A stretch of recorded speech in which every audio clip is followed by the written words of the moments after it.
आज एक एक वचन को नोट करना है और इस वचन को आपने स्टडी करना है आने वाले समय में, क्योंकि आज का वचन बहुत ख़ास है।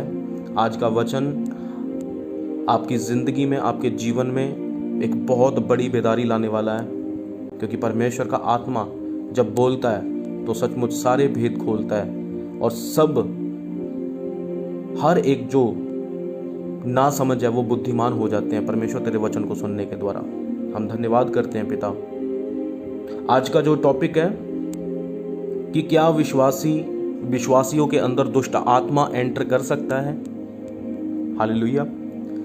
क्या विश्वासियों के अंदर दुष्ट आत्मा एंटर कर सकता है, कि विश्वासियों के अंदर दुष्ट आत्माएं प्रवेश कर सकती हैं, उनको गाइड कर सकती हैं, उनको इस्तेमाल कर सकती हैं एक विश्वासी को। हालेलुया। तो मुझे आप इस टॉपिक का आंसर यस या नो में लिखकर सेंड कर सकते हैं। मैं आगे का वचन तभी शुरू करूंगा। आप अपनी राय दीजिए नीचे। क्या विश्वासियों के अंदर, जिन्होंने उद्धार पा लिया, जिन्होंने बपतिस्मा ले लिया, जिन्होंने प्रभु को ग्रहण कर लिया, क्या उनके अंदर दुष्ट आत्मा एंट्री कर सकता है? जब आपसे पूछा जाए हाँ की हाँ और ना की ना बताओ, क्या आपके ऊपर कोई तलवार तनी हुई है? क्या आपको कुछ सज़ा मिलेगी?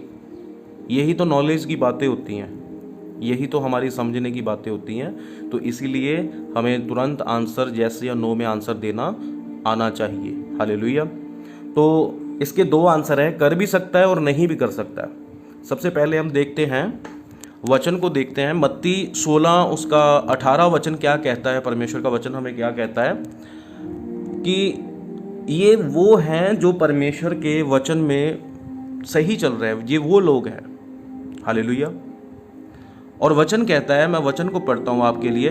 मत्ती 16 उसका 18 वचन, ये प्रभु यीशु मसीह का स्टेटमेंट है।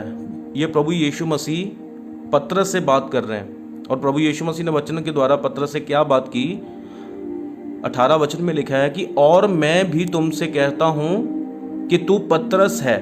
हालेलुया।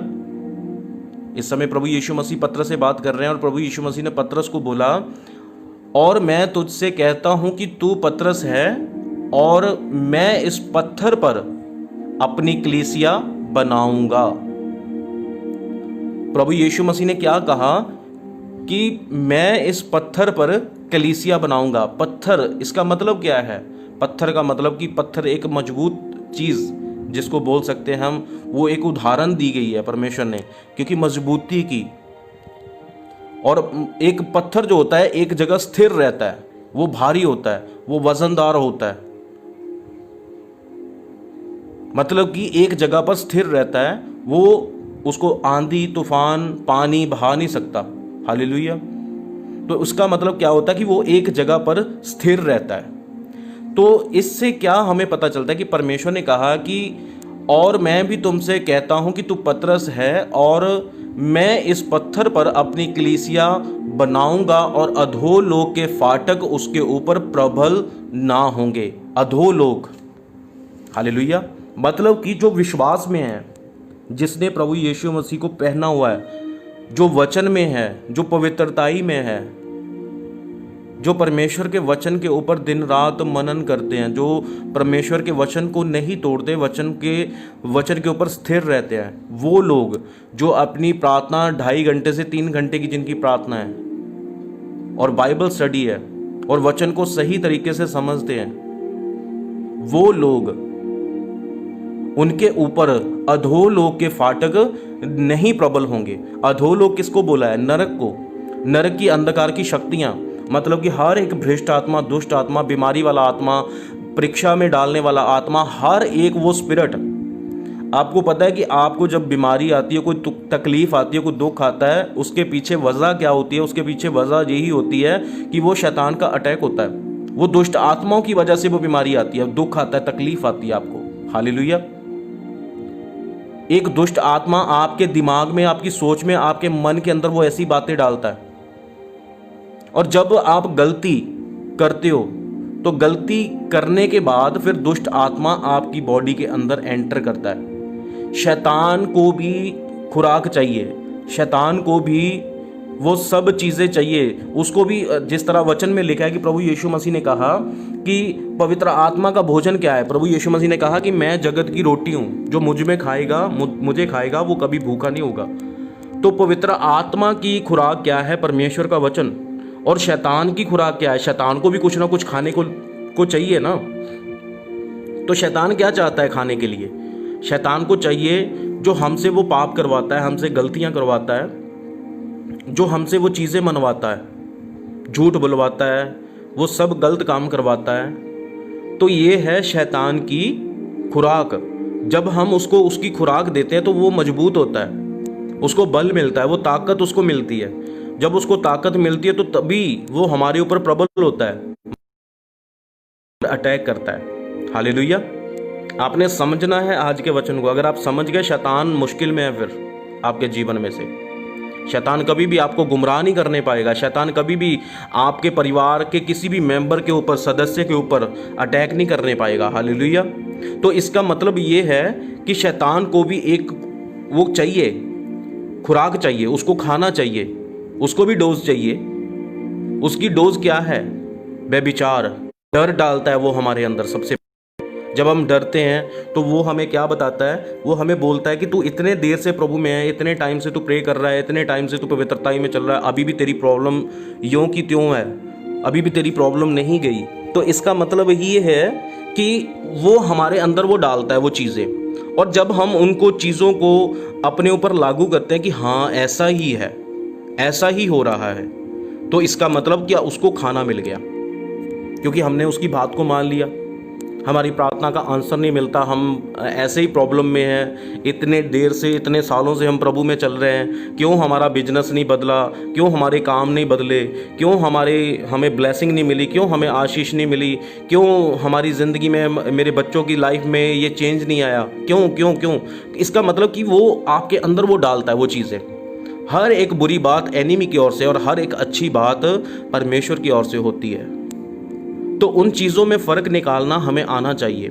इसीलिए परमेश्वर का वचन कहता है, ज्ञान ना होने के कारण मेरी प्रजा बंधुआई में है। इसीलिए परमेश्वर ने कहा कि उनको ज्ञान समझ नहीं है, वो जान नहीं पाते कि शैतान उनके अंदर कैसी बातें डालता है। शैतान की खुराक यही है कि वो आपसे झूठ बुलवाता है। शैतान की खुराक यही है कि वो आपसे पाप करवाता है। शैतान की खुराक आप यही है कि वो कहता है कि कोई बात नहीं, ये पाप छोटा सा है, कर ले कोई बात नहीं, कोई नहीं देखता तेरे को।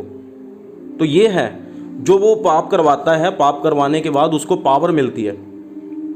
अगर हम शुरुआत में देखते हैं, अगर हम शुरू में देखते हैं बाइबल में, जब आदम और हवा ने क्या किया था, आदम और हवा ने जो फल खाया था, उससे पहले शैतान ने क्या किया? हवा को किस रूप में लेकर वो गया कि हवा को उसने भरमाया। हवा को उसने बोला कि देख ये फल कितना मनभाऊ है, कितना देखने में सुंदर है, अगर तू इसको खा लेगी क्या होगा? कुछ नहीं होगा तेरे को। आपको पता है कि जब उसने उसका कहना मान लिया तो उसने फल खा लिया, तो हवा के पास जो पावर थी, आदम के पास जो पावर थी, वो शैतान को मिल गई। वो पावरफुल हो गया, वो अधिकार उसके पास चला गया। उसी तरह जब आप शैतान की बात को मानते हैं, जो आपके पास परमेश्वर की पावर और सामर्थ होती है, वो सब चीज़ें वो क्या होती है? वो छीन लेता है। वचन में लिखा है कि वो रात को वो चोर चोरी करने के लिए आता है ना, घात करने के लिए आता है, वो चुराने के लिए आता है। हालेलुया। तो इसका मतलब कि वो चोरी करने आता है। तो चोरी करने जब वो आता है तो यही चीज़ों के विषय में वो बात करता है, हमारे अंदर डालता है कि देख ये नहीं है, तू छोड़ दे प्रभु को, क्या मिला तुझे?